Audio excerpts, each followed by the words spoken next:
Buenas tardes a todos, a todas. Bienvenidos al segundo día de nuestra jornada de Ciencia y Tecnología, que en esta oportunidad son las octavas jornadas de la Facultad de Ciencias Agrarias de la UNR y la segunda reunión entre Chile y Argentina.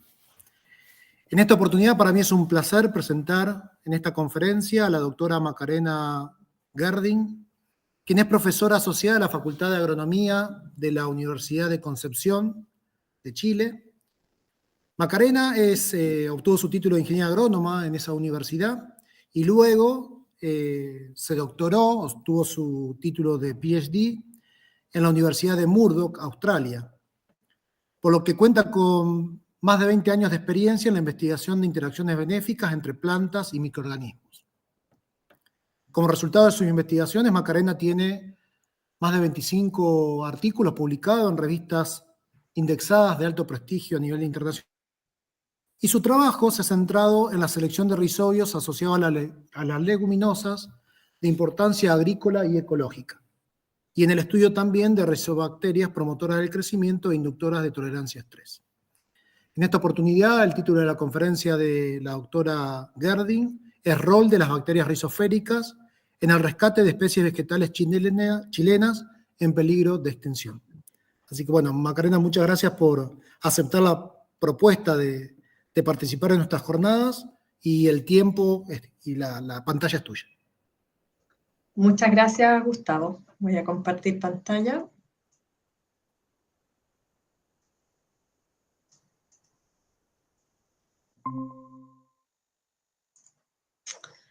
Bueno, buenas tardes a todos. Voy a comenzar con mi charla, que como decía Gustavo, tiene por título Rol de las bacterias rizoféricas en el rescate de especies vegetales chilenas en peligro de extinción.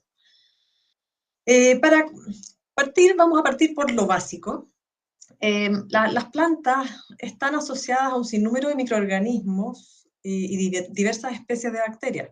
Las plantas pueden tener bacterias en la filósfera, que es en la superficie de las hojas, de los tallos, de las flores y frutos, como endófitos, existen bacterias en el suelo, y existen también bacterias rizoféricas, que son aquellas que están justamente en esta zona que recibe una influencia directa por parte de las plantas que corresponde a la rizósfera. Estas bacterias están cumpliendo un sinnúmero de roles que impactan el crecimiento y el desempeño de las especies vegetales.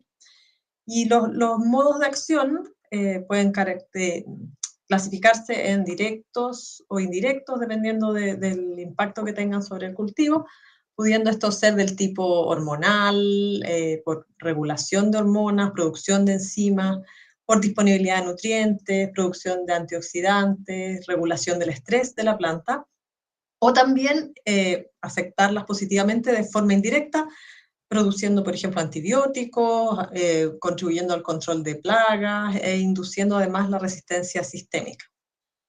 Si bien estos roles han sido, de a poco se ha ido construyendo todas estas potenciales acciones que tienen los microorganismos asociados a las plantas, existe un proceso que es la fijación biológica de nitrógeno que ha sido el más ampliamente estudiado, obviamente por las demandas que tienen los cultivos por este elemento, y porque las bacterias son los únicos organismos capaces de justamente fijar este nitrógeno que está no disponible para las plantas como nitrógeno atmosférico o dinitrógeno, y a través de un proceso enzimático, por la acción del complejo enzimático nitrogenasa, transformarlo en nitrógeno amoniacal que queda disponible para los cultivos. Ahora, tenemos que hacer la diferencia en la efectividad de la simbiosis o de la capacidad de fijación de nitrógeno que tienen un grupo de plantas exclusivamente, que son las de la familia de las fabáceas, las leguminosas, las cuales contienen las bacterias en unas estructuras radiculares que son los nódulos, y eso logra que el proceso de fijación sea mucho más eficiente que en el caso de las bacterias de vida libre o que están en el suelo o en la rizósfera asociadas a otras especies. ¿Por qué me centro en estas leguminosas en particular? Porque justamente de las especies que vamos a hablar hoy día, que son justamente especies endémicas y que están en peligro de extinción, se trata de especies nativas de leguminosas. Con respecto a las familias de las fabáceas, esta es una familia mucho más amplia de lo que realmente conocemos. En general, nuestro conocimiento, al menos lo que estamos más en el área agrícola, en cuanto a las leguminosas, se restringe a aquellas que son de importancia agronómica, ya sea por la alimentación humana, por la calidad de la proteína de las semillas, o también por su importancia como forraje o como cultivo de cobertera, como rotación de cultivo, etc.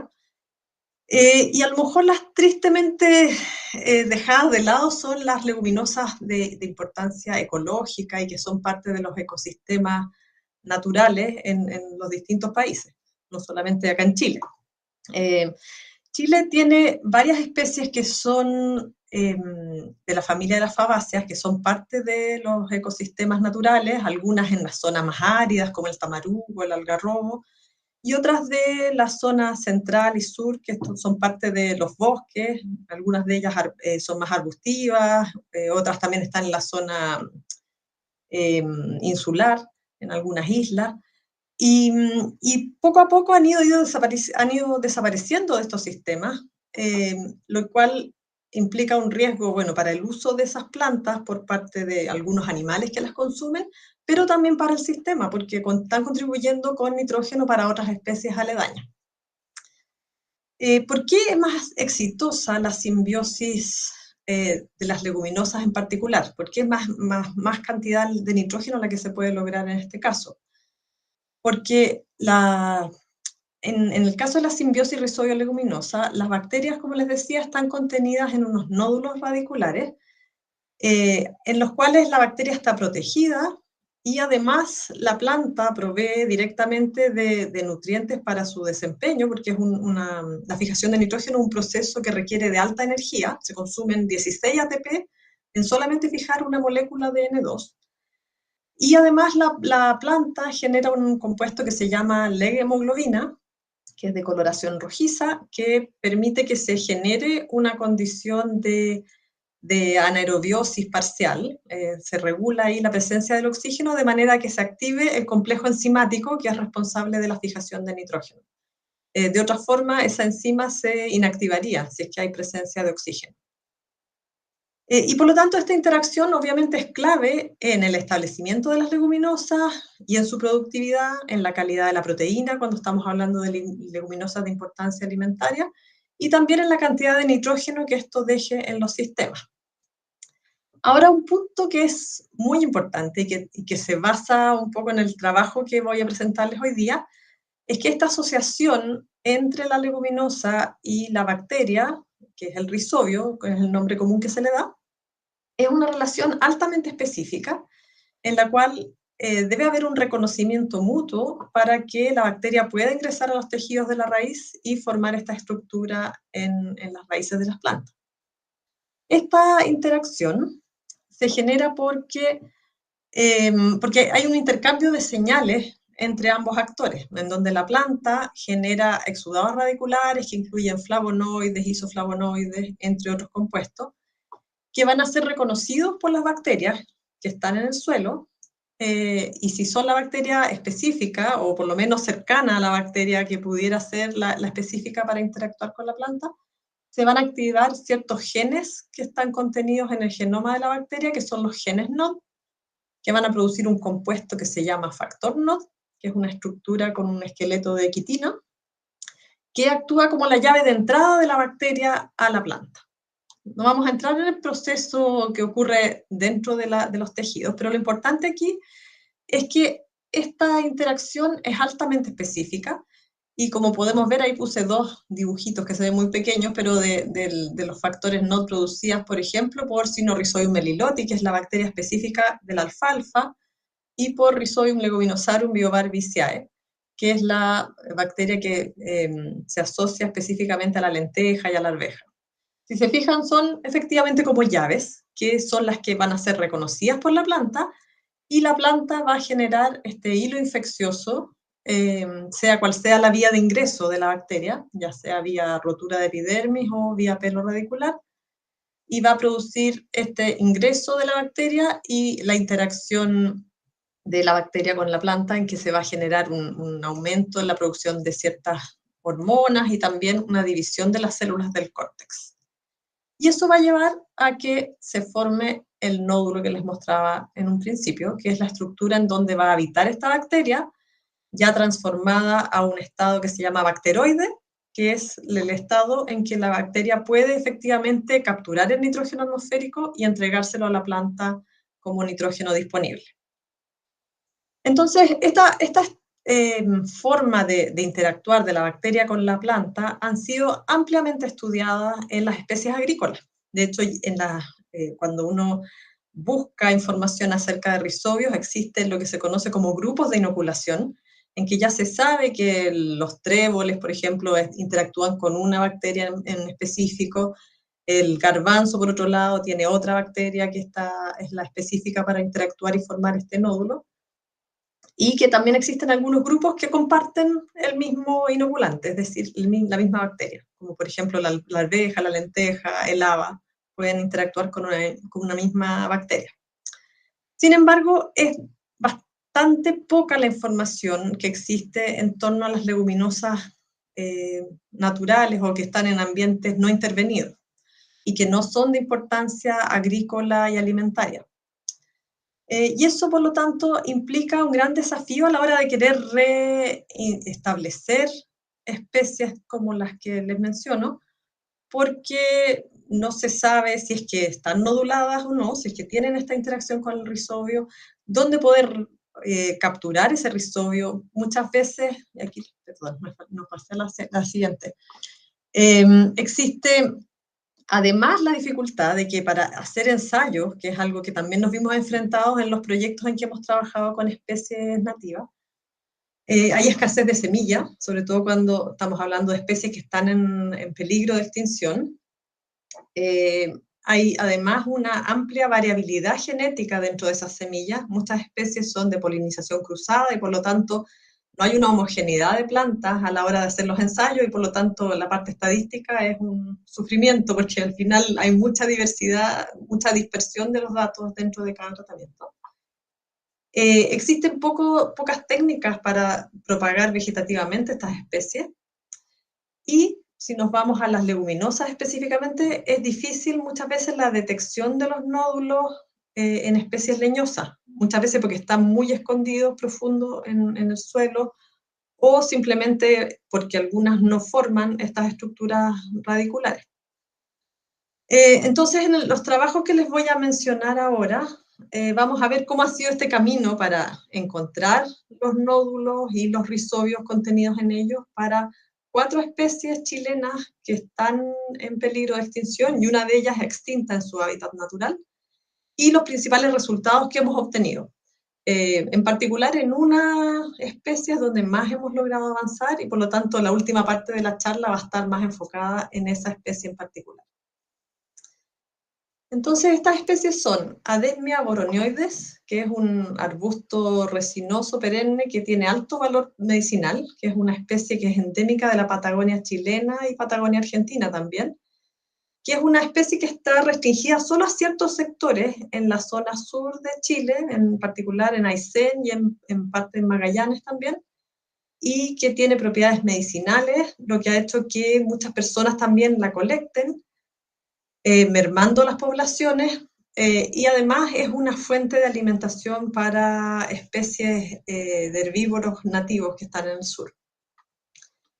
La otra especie Adesmia que hemos estudiado se encuentra en la zona en donde estamos nosotros acá en la Universidad de Concepción, en la zona centro-sur, que es Adesmia marginata, que es una especie también de uso medicinal y que es importante por el potencial uso medicinal que tiene la planta, pero también porque al ser colectada por la gente, ha ido disminuyendo en sus poblaciones y es una de las fuentes más importantes de alimento para el huemul, que es nuestro ciervo nativo y que también está en peligro de extinción. Por lo tanto, es relevante el conocer esta especie y volver a reintroducirla en los sectores en donde se ha ido perdiendo. Y lamentablemente esa reintroducción ha sido muy difícil y por eso llegué a trabajar en este tema porque las personas que trabajan en especies medicinales habían reintentado multiplicar la planta e introducirla en el ambiente original y no siempre con resultados exitosos. Y las otras dos especies que les voy a contar en el día de hoy es Sophora fernandesiana, que es un árbol. Las dos anteriores son arbustos más pequeños. Las sóforas son especies de mayor tamaño, unos árboles de aproximadamente 2 metros de altura. Y en este caso, las dos especies que vamos a tratar hoy son especies que están en la parte insular de Chile. En este caso, en la isla Robinson Crusoe, del archipiélago Juan Fernández, donde es una especie que es parte importante del ecosistema, pero fue ampliamente utilizada por la calidad de su madera, y una vez que se introdujeron ratones a la isla, estos empezaron a consumir las semillas y a producir problemas en las poblaciones que se generaban posteriormente. Y eso significaba una merma importante en las poblaciones de Sophora fernandesiana que podemos encontrar en la isla Robinson Crusoe. Y la última, que es la que justamente hemos logrado más, quizás porque es la más llamativa, el lugar es interesante, y también hemos tenido más recursos para hacerlo, es la especie Sophora toromiro, conocido también como el toromiro como árbol, que es un árbol sagrado de la isla de Pascua o Rapa Nui, que es una especie que se encuentra declarada extinta en la isla, ya no está en los ambientes naturales de la isla, solo tienen ciertos especímenes a nivel de vivero, que son justamente con los que hemos estado trabajando, y esta se extinguió, bueno, por el mal uso que se le dio, porque se sobreexplotó y no hubo una preocupación realmente por restablecerla, pero también con la llegada de los colonizadores, con la llegada del ganado a la isla, y también por la presencia de ratones, estas poblaciones tampoco pudieron naturalmente resembrarse o que ocurriera la resiembra de forma natural. Este árbol es en particular muy importante socialmente en la comunidad Rapa Nui porque la madera es de alta calidad para los tallados, y por lo tanto lo usaban para tallar estatuillas ceremoniales y unas tablillas también que eran de importancia social y religiosa en la isla. Entonces, bueno, teniendo estos 4 problemas, que son 4 especies que están en poblaciones reducidas, en un caso está inexistente en la isla, no se ha podido restablecer, porque en este último caso ha habido varios intentos a lo largo de los últimos 30 años en que se ha restablecido la planta o se ha intentado plantar en ciertos sectores de la isla, y sin embargo esta no prospera más allá de 1 o 2 años. Pierde las hojas y finalmente muere el árbol. Entonces luego surge como yo trabajo en rizobiología, en realidad entré a estos temas de las 4 especies justamente por la necesidad de buscar los rizobios específicos para estas 4 especies vulnerables o extintas. Y es la parte entretenida la que me tocó finalmente, porque lo principal en estos casos, cuando se quiere buscar microorganismos específicos y que se asocien a estas plantas y que además tengan un amplio, o sean adaptables a distintas condiciones ambientales o edáficas, es súper importante el que uno abarque, ojalá, una gran cantidad de ambientes. Cuando son especies que están vulnerables, obviamente esos ambientes no son tan amplios porque están restringidas a ciertas poblaciones. Pero sí es importante muchas veces considerar que no es necesario buscar solamente en la especie específica, sino que también en especies que sean cercanas o al menos del mismo género. Porque muchas veces, al menos en las especies agrícolas, se da que comparten el mismo inoculante. Como les mencionaba, en los tréboles hay una sola cepa o una especie que sirve para formar simbiosis efectiva con varias especies de tréboles, que son del género Trifolium. Entonces, en este caso en particular, también la estrategia fue colectar suelos en las zonas en donde históricamente se había visto las especies, o también colectar nódulos de especies del mismo género, pero diferentes a la especie objetivo. En el caso de Adesmia, se colectaron poblaciones, tratando de no colectar la planta completa, obviamente, por razones obvias, sacamos nódulos de las raíces laterales de la planta, en los casos en que encontramos. De lo contrario, se extrajo suelo para poder hacer rescate de posibles bacterias utilizando la planta como cultivo trampa. En este caso de la Adesmia marginata, las poblaciones están restringidas a la zona de la cordillera de los Andes, en la región, en la zona central, y también colectamos poblaciones de Adesmia tenela, que es una especie que está un poco más amplia en cuanto a su distribución y se encuentran más especímenes en la zona del litoral central. Las adesmias boronioides están restringidas a la zona sur del país, en particular en la zona de Aysén y de Magallanes, y por lo tanto en esas zonas es donde obviamente se hizo la colecta, tanto de suelo como de nódulos radiculares.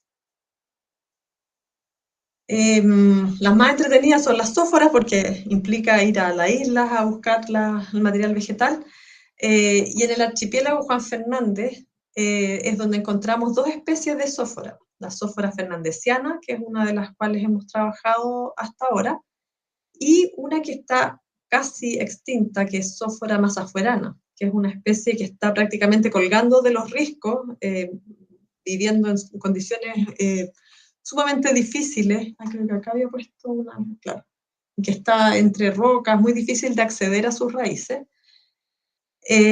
La cual vamos a tener que empezar a buscar la forma de llegar a ella, porque recientemente nos adjudicamos un proyecto con AF que justamente apunta al rescate de estas dos especies en particular. Y en el caso del toromiro teníamos el gran problema de que es una especie que no está en su lugar de origen. El toromiro existe todavía gracias a que cuando quedaba un solo espécimen en la isla en los años 50, algunos botánicos colectaron semillas, viendo que ya era inminente la desaparición de la especie en la isla, y multiplicaron estas semillas en jardines botánicos en Europa. Entonces, luego de esas semillas, se ha podido obtener material genético para tratar de hacer plantas a partir de estas semillas y restablecerlas en la isla. Pero el problema que teníamos es que no está la especie en su hábitat original. Entonces, hicimos dos estrategias. Una fue colectar suelo en distintos sectores de la isla de Pascua, a la espera de que en alguno de ellos pudiésemos encontrar alguna de las bacterias específicas. Y además conseguimos colectar nódulos de distintas especies de zófora, que en particular las que pertenecen a la sección Edwardsia del género. Es sabido que comparten especies de rhizobios similares. En particular, las zóforas de Nueva Zelanda han sido ampliamente estudiadas porque algunas ya estaban en peligro de extinción.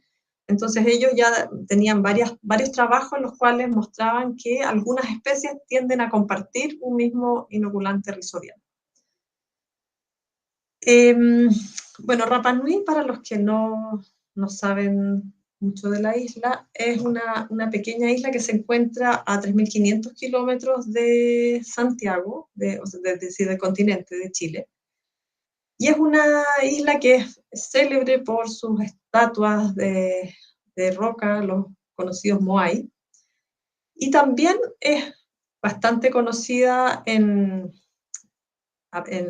cierto modo, tristemente célebre por lo que ha sucedido con su flora. Es una isla que, a pesar de ser una isla semitropical y que debiese ser exuberante o por lo menos un poquito con más plantas visibles, como son sus vecinos Tahití o otras islas de la Polinesia, en este caso está cubierta prácticamente en su totalidad por una sabana desprovista de especies arbóreas, muy pocas palmeras. De hecho no queda ninguna de las palmeras nativas. Las palmeras que están en algunos sectores de playa son palmeras introducidas desde otras islas de la Polinesia, y está cubierta de pastizales.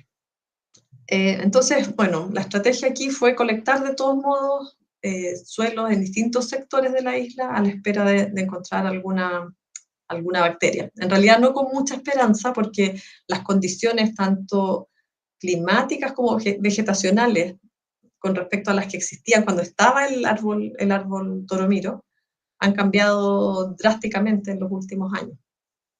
Entonces también se apuntó, como les mencionaba, a la colecta de nódulos desde otras especies de Sophora. Y afortunadamente en Chile continental tenemos 2 especies del mismo género que no están en peligro, por lo tanto pudimos colectar con mucho más tranquilidad, escarbar y buscar nódulos, que son Sophora casioides y Sophora macrocarpa. Y en paralelo también, en colaboración con la Universidad de Lincoln de Nueva Zelanda, conseguimos bacterias de distintas especies de Sophora de ese país. Sophora micrófila, tetráptera, godleyi, entre otras. Habiendo hecho la colecta de nódulos o de muestras de suelo, viene luego la etapa de laboratorio, en que se tiene el cultivo puro del rizobio y luego la posibilidad de estudiarlo en planta. Para ello, los nódulos se traen deshidratados del terreno, se desinfectan superficialmente y se reaísla la bacteria desde el interior. En el caso de Adesmia en particular, tuvimos mucho problema por presencia de nódulos deshidratados que ya estaban deshidratados o senescentes en la planta y que por lo tanto no pudimos rescatar bacterias. Lo que nos obligó muchas veces a hacer cultivos trampas con los suelos, es decir, utilizar el suelo, utilizar una planta de Adesmia en específico que creciera en ese sustrato con una laminita de suelo y ver si es que ocurría la nodulación, cosa que no fue muy exitosa en el caso de Adesmia.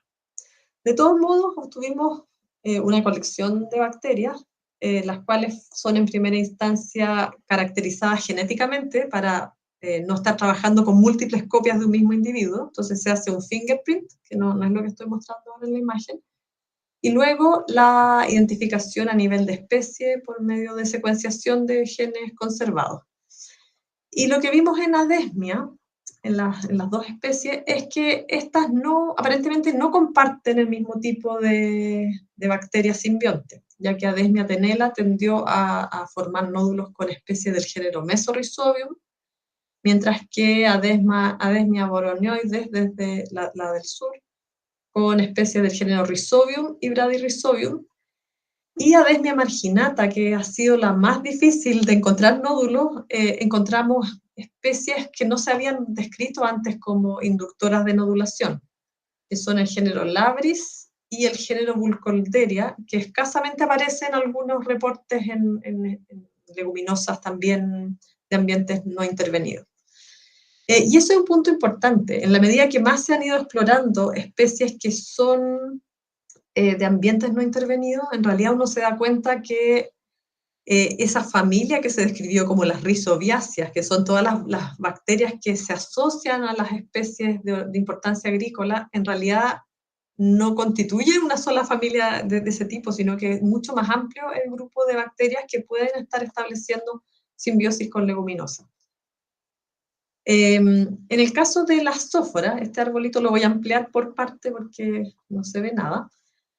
También encontramos diferentes especies asociadas a las Sophoras, ya sea la fernandesiana de la isla Robinson Crusoe, como las del continente. Curiosamente, tanto de la Sophora macrocarpa de Chile continental como fernandesiana formaban un solo clúster, aparentemente formando asociación con la misma especie, estando separadas por el océano, y aún así comparten un simbionte que es común, el cual también está cercano a los mesorhizobios que se han descrito para las Sophoras asociadas a las especies, desde Nueva Zelanda. Y por otro lado, también aparecieron algunas especies menos reportadas, como por ejemplo para Burkholderia, en el caso de Sophora fernandesiana, la cual es bastante interesante porque tampoco había sido escrita como simbionte para este grupo de especies forestales. Ahora, habiendo ya completado una colección de bacterias potenciales simbiontes para las especies en peligro, se viene la etapa del estudio de la efectividad simbiótica de estas bacterias en condiciones controladas.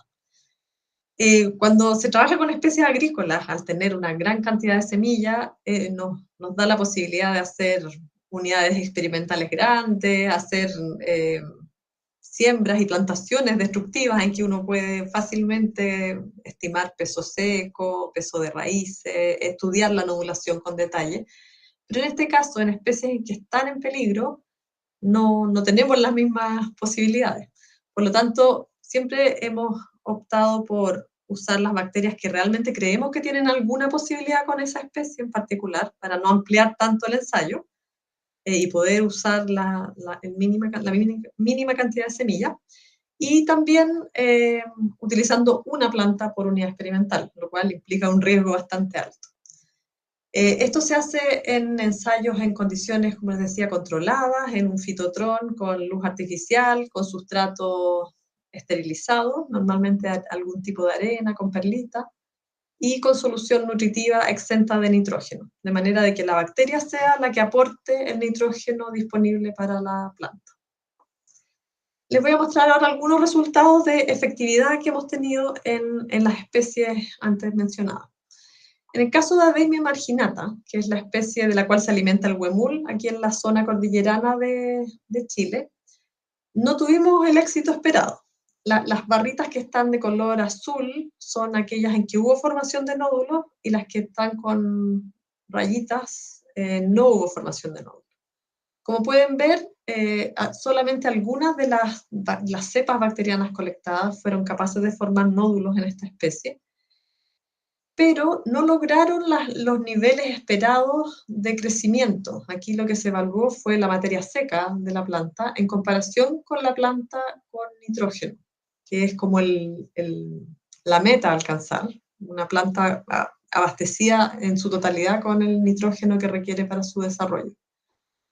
Y por lo tanto hay una sola cepa que tiende a distanciarse, a diferenciarse con respecto a la planta sin inocular y que podríamos pensar en que tiene algún potencial uso para el restablecimiento de Adesmia. En el caso de Adesmia boronioides, que es la especie que viene del sur, también no comparte con la Adesmia anterior, son otras las especies de bacterias que lograron formar nódulos en sus raíces y algunas de ellas, en particular las del género Bradyrhizobium, que lograron al menos inducir mayor peso seco en comparación con el testigo sin nitrógeno. Aquí se me borraron los asteriscos, pero estas sí fueron significativamente mayores el desarrollo aéreo de la planta. En lo que respecta a las dos especies de Adesmia, si bien este fue un trabajo que fue bien completo y se logró describir las especies que estaban asociadas a las dos plantas, no hemos logrado tener avances importantes en el restablecimiento de estas en terreno, ya sea porque se nos han muerto las plantas, porque la bacteria no logra realmente un desarrollo foliar suficiente también para que la especie se restablezca en el ambiente, y también porque no hemos tenido suficiente material de semilla para poder seguir intentándolo. Pero sí ocurrió algo interesante y fue que algunas de estas bacterias que reaislamos desde los nódulos de Adesmia y que no correspondían a Rhizobium, es decir, que no indujeron formación de nódulos, las estudiamos para ver si estaban generando algún otro efecto a nivel rizosférico. Y las usamos en especies no forestales, sino que en especies de uso agrícola. En particular con lenteja, donde evaluamos si la coinoculación de lenteja con su rizobio específico, más estas bacterias que eran no rizobiales, es decir, no inductoras de nódulo, pero que sí estaban metidas en el nódulo por alguna razón, para ver qué impacto pudiese tener en esa coinoculación. Y encontramos resultados interesantes, ya que la coinoculación produjo un aumento en la cantidad de nódulos que logramos tempranamente en la rizósfera de lenteja, es decir, induce una mayor nodulación temprana, lo cual después fue ratificado también en terreno, que les voy a mostrar al final algunos resultados que se ven promisorios, tanto en lenteja como en alfalfa, que eran los cultivos que estábamos trabajando en ese tiempo en la facultad, donde también la coinoculación con cepas provenientes de adesmia lograron una mayor nodulación en los primeros días de formación del nódulo, lo cual es relevante porque cuando se inocula una leguminosa con su rizodio específico, es importante que ese rizodio rápidamente se introduzca a la raíz de la planta de manera de formar ese nódulo y quedar protegido y presto para comenzar con la fijación.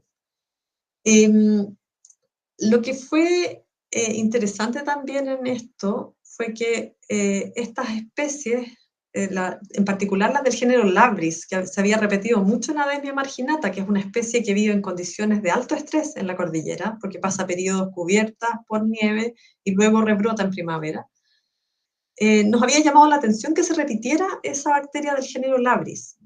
Y al hacer estudios en laboratorio, vimos que es una especie que produce una enzima, que es la enzima ACC desaminasa, que reduce los niveles de etileno en los tejidos de la planta y por lo tanto regula el estrés de la planta, y esa misma regulación de etileno permite que la bacteria ingrese más rápido a los tejidos.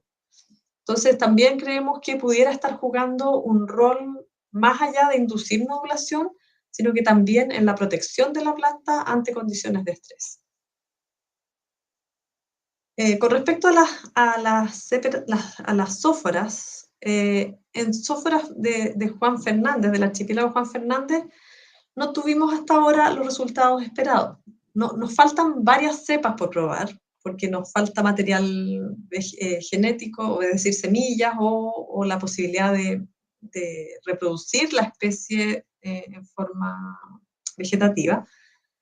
Pero también tuvimos algunos problemas con el nitrógeno. La planta no responde bien al nitrógeno. El testigo con nitrógeno fue tan malo como no ponerle nada, ni bacteria ni nitrógeno, y por lo tanto ninguna de estas cepas tampoco logró un resultado que pudiéramos nosotros considerar interesante.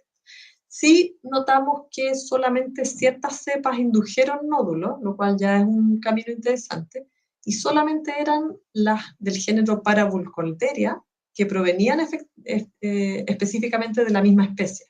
Por lo tanto, creemos que al ser esta una especie de origen insular, pudiera ser mucho más estricta en su nodulación para el simbionte específico con el que interactúa.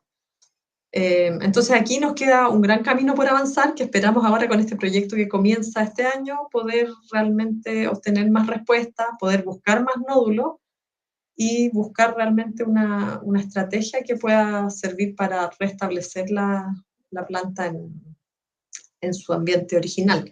Estos trabajos afortunadamente se realizan con los viveros de CONAF, que están en las islas, en particular en este caso en Robinson Crusoe, y la idea es que ellos adquieran la tecnología, puedan reproducir la planta e inocularla con estas bacterias previo al restablecimiento en el bosque. Cosa que hasta ahora no ha funcionado bien, y creemos que va por ahí el problema, que falta la bacteria específica. Y en Toromiro, como les decía, es donde más hemos avanzado, así que ahí les puedo contar un poquito más. Yo les mencionaba que hicimos colecta de suelo en todo lo que más pudimos de la isla, y con malos resultados realmente, porque ninguno de estos suelos, al poner a crecer semilla de toromiro, que en este caso, siendo una especie extinta, curiosamente contábamos con más semilla, porque en realidad ha habido un esfuerzo por parte de CONAF y de CMPC de masificar esta especie con el fin de poder restablecerla en la isla, que ha sido como un desafío que se han planteado por muchos años. Y nosotros como facultad ingresamos a este proyecto que ya venía andando en el año 2018, que fue cuando hicimos la colecta. Y bueno, estos suelos entonces fueron testeados con estos toromiros sin encontrarse nódulos en ninguno de los sectores, salvo en uno, que es este que está acá, en el sector de Orongo, en donde sí logramos que se observara formación de nódulos en las raíces de toromiro, al ponerlo a crecer en este suelo. Y lo más interesante de todo es que este sector corresponde justamente al volcán Ranocao, que es el sector donde estuvo el último toromiro que se taló el año 58. Entonces, tenía mucho sentido que fuera el único sector donde encontráramos una bacteria. Esa bacteria la testeamos posteriormente, les voy a mostrar ahí los resultados, no era muy promisoria, lo cual también puede tener que ver por el hecho que no estaba el hospedero específico, y por lo tanto todo este tiempo esa bacteria ha tenido que sobrevivir en el suelo sin interactuar simbióticamente, ha tenido que crecer como saprofítica en ese suelo y por lo tanto ha perdido sus habilidades simbióticas. Pero de todas maneras era un buen indicio el hecho de que existiera todavía bacterias en ese suelo que tienen la capacidad de comunicarse con la planta. Y luego en los ensayos de evaluación de la efectividad simbiótica, vimos que aquí sí muchas más especies de Rhizobio eran capaces de formar nódulos en Toromiro. Bacterias provenientes de Sophora cassioides, de Sophora fernandesiana, formaron nódulos, no siempre logrando efectos significativos en comparación con el testigo sin inocular, pero curiosamente también varias de las bacterias que conseguimos desde Nueva Zelanda tuvieron un efecto significativo, en particular las que eran aisladas de Sophora micrófila. Y eso nos llamó poderosamente la atención porque tan lejos que venían y no era esperable realmente. No teníamos muchas opciones, así que, bueno, teníamos que explorar distintas especies de Sophora en el sector que les mencionaba, que era el donde están las Sophora de la sección Eduarcia. Y buscando por ahí algunos trabajos, vimos que justamente Sophora micrófila es la especie que está más cercana filogenéticamente con Sophora toromiro, en un estudio que hicieron en el año 2000 de todas las Sophoras de este sector del planeta, que es el sector de la Polinesia, básicamente, y la parte de Chile continental. Son las que están más cerca, y justamente sus simbiontes también son los más cercanos aparentemente, o los resultados nos están indicando que comparten simbiontes. Entonces, en paralelo, como en este caso contábamos con más material, dentro de ciertas limitaciones, pero había más plantas para hacer ensayo, replicamos el ensayo de evaluación de las bacterias en terreno en la isla de Pascua. En terreno no tan real, porque es en un vivero, entonces son suelos que están mejorados, que están más protegidos, pero las plantas eran demasiado valiosas para mandarlas a lugares más inhóspitos en estas primeras evaluaciones. Entonces se enviaron inoculadas desde acá y se estableció un pequeño ensayo para evaluar el desempeño de estas con sus bacterias. Y afortunadamente tuvimos resultados que al cabo de un año ya mostraban algunas diferencias en que vimos que las bacterias que resultaron mejores en terreno se repitieron también con respecto a lo que se había visto antes en condiciones controladas, donde las que provenían de Sophora micrófila nuevamente destacaron. Aquí solamente evaluamos altura de planta, obviamente, para no destruir la planta. Y también algunas de las cepas que provenían de Chile continental, de Sophora macrocarpa. Y esto nos llevó a hacer un segundo experimento en vivero, esta vez ya con Rhizobios seleccionados. El año 2019 fue esto, en donde pudimos verificar una nodulación abundante en los toromiros, y al día de hoy contamos ya con árboles de 4 años y de 2 metros de altura algunos de ellos, lo que nos tiene muy contentos, aunque todavía no podemos declararlo fuera de la extinción porque no ha sido capaz todavía de generar flores ni semillas, pero una vez que logre hacerlo, va a ser un hito porque vamos a ver cambiado su estatus desde extinto a una especie en peligro de extinción, lo que va a ser un tremendo aporte de la bacteriología hacia el rescate de esta especie, que sin la bacteria simbionte no había logrado los resultados esperados. Y eso también se comprueba cuando comparamos el desempeño de las plantas después de 4 años con la inoculación de diferentes especies bacterias seleccionadas con respecto al control, que murieron todas las plantas después de 1 año, y donde siguen destacando las cepas provenientes de Sophora micrófila y de Sophora macrocarpa, tanto en altura de planta, en sobrevivencia, como en diámetro del tronco. Este trabajo, que todavía está en desarrollo, seguimos trabajando ahora en la búsqueda de otros microorganismos que aporten otros nutrientes y que aporten a la resiliencia de la planta, continúa. La idea es que ahora estamos en una etapa que comenzamos el año pasado de entrenamiento del personal de vivero en Rapa Nui, en que se les enseñó a multiplicar las bacterias, a inocular las plantas, y estamos estableciendo ensayos en condiciones un poco menos amigables. Ya nos movimos un poquito fuera del vivero y se establecieron también algunas plantas nodrizas, porque Toromiro era una especie que vivía en condiciones de semisombra, no un sotobosque cerrado, pero sí entre palmeras, por lo cual creemos que también la radiación incidente pudiera ser un factor que es negativo para la planta al llevarla a campo. Entonces se estableció el macoy, que es una especie de rápido crecimiento, y entre medio de estas plantas estamos poniendo los pequeños toromiros inoculados con las bacterias seleccionadas. Todavía nos quedan varios desafíos, y con esto vamos a terminar. En particular, en lo que respecta al estudio de las condiciones edafoclimáticas en donde se va a restablecer la planta, ya tenemos algunos trabajos de tesis andando en donde estamos tratando de rescatar otro tipo de bacterias que hagan disponible el fósforo, el potasio. También hemos ido haciendo una colección de hongos micorrízicos asociados a zósforas que están acá en Chile continental, para de alguna forma conformar un consorcio microbiano y bacteriano inicialmente antes de poner las micorrizas, para obtener plantas más resilientes y capaces de adaptarse a suelos que están altamente erosionados.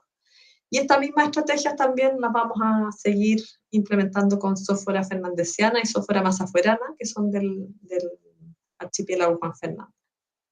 Y creemos que con esa coinoculación que involucra la presencia de bacterias que jueguen otros roles en la rizósfera, como el ácido endolacético, que estimula el crecimiento de raíces de pelos radiculares, o la enzima que les mencionaba, que reduce o regula la producción de etileno por parte de la planta, de manera de poder estimular la formación de nódulos rápidamente en la planta y además abastecer a la planta de otros nutrientes que están poco disponibles en los suelos de la isla. En particular en la isla de Pascua los suelos están muy empobrecidos y degradados.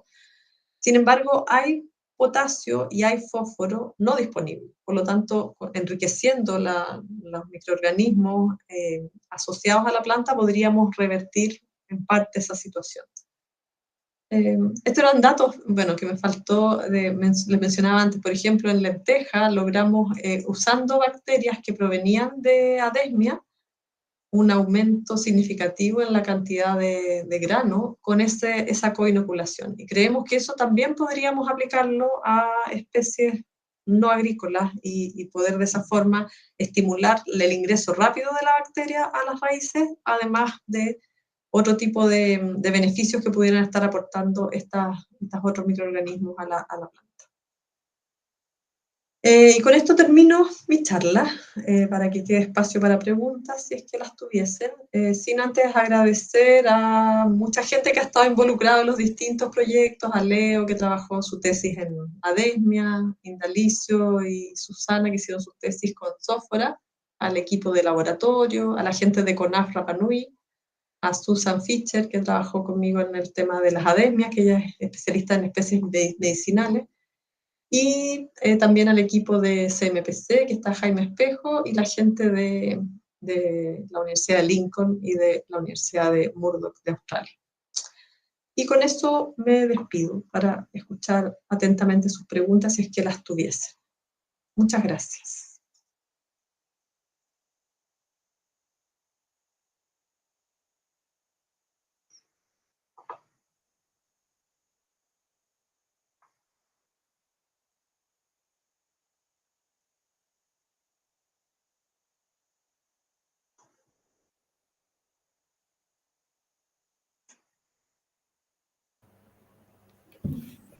Bueno, muchas gracias, Macarena. Muy interesante la presentación y los resultados que están mostrando. Ah, perdón. No.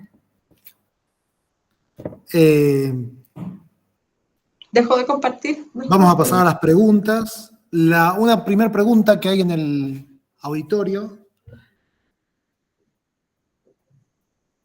es que, bueno, dice, excelente conferencia, mi pregunta, vos me estás escuchando, Macarena, ¿no? Sí. Sí, sí. Bien. Es si existe alguna forma de inducir previamente la expresión de los genes NOD para aumentar efectividad de nodulación en terreno. Yo no he trabajado a ese nivel, pero sé que se puede estimular justamente con los flavonoides de origen vegetal. Se puede estimular la activación de estos genes. No sé si en particular en este caso tendríamos los resultados esperados, pero sí podría ser una estrategia. Bien. Bueno, yo tengo una pregunta.